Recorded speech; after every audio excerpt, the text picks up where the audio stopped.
What's going on, everyone? It's Alex here from Alex Physio. Today we're going to be going over the YBalanceTest to assess your recovery post-ankle sprain or ankle injury.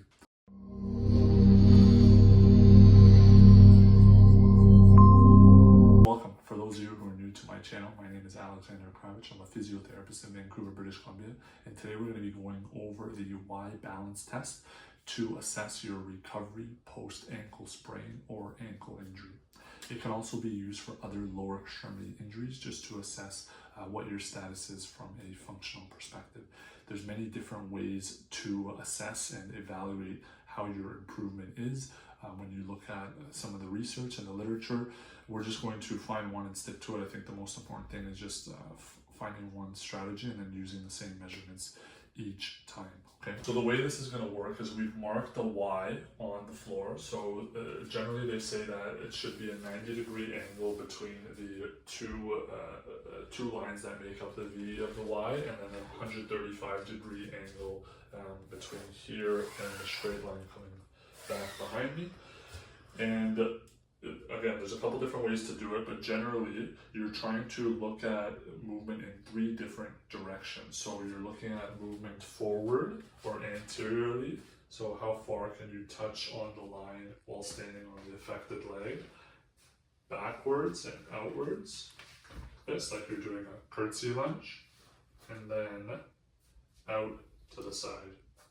Okay, so the goal is basically to see how far can you touch under control and return back to the start position while standing on that affected leg. And then ideally somebody else would be there, like a physiotherapist, to mark the positions of how far you're able to touch in a controlled manner.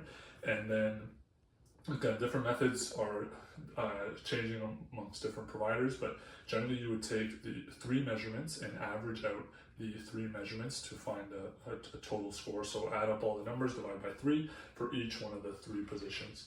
And and we want to see, is there a change or an improvement in how far you can go, or how far you can position your foot and tap your foot along the tape under a controlled manner. The way you want to work on it is you're allowed to have some practice attempts along each direction just to kind of get a feel for it, and then when the instructor says go, then we would take a measurement.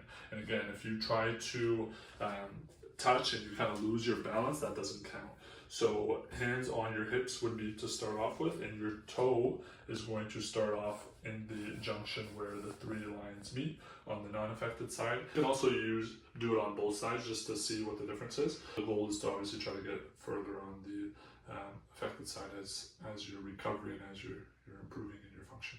Okay, so the first one we're going to do is, if my left ankle is the one that's affected, I'm standing with my hands on my hips, and I'm trying to reach as far forward as I can, touch, and then come back to the start. And wherever I touch, that point is going to be marked, and I need to be able to come back to the start position controlled. I can't be wobbling all over the place, okay? So I'm touching, and that would be a successful attempt, okay? So 3 forward or 3 anteriorly. So I'm checking this is my dorsiflexion, range of motion, and my function in this position. So it's almost like you're doing a quarter single leg squat touch, nice and controlled. The next one we're going to go is out to the side. So how far can I touch out to the side on the tape and then come back to the start? And that would be considered successful because I come back under control, touch. I'm going past the tape, probably should have made the tape a little bit longer. Okay, touch, and come back to the start. And the third one we're going to do is our curtsy lunge. Touch, and then come back under control. Let's try to touch as far as you can.